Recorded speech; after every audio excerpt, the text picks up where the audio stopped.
มาเบิ่งข้อที่2หากับ3นี่มานั่งหารแบบอัลกอริทึมก่อนเนาะ ID หรือว่า GCD เ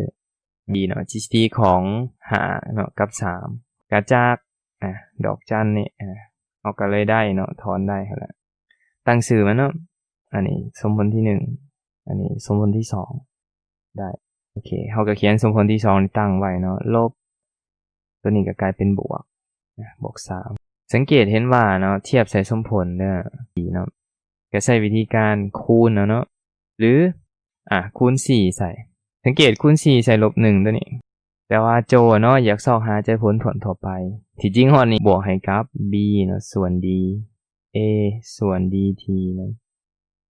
ดังนั้นเฮาก็เลยได้ว่า x 0แม่นลบ4 b ตัวนี้จะแม่นสัมประสิทธิ์ของ y เนาะ x จะเอาสัมประสิทธิ์ของ y มาเขียน y แม่นเลข3ก็เขียนเป็น 3t ไปเลยส่วนให้ d d แม่น GCD ของ3กับ5แหละมันเป็น1นะจริงๆเฮาบ่เขียนอีกก็แม่น5ก็เป็น 5t เลย d เป็น1d เป็น1บ่เขียนก็ได้ซึ่งว่า t นี่นอนในกลุ่มจำนวนถ้วนเนาะก็เลยตอบข้อ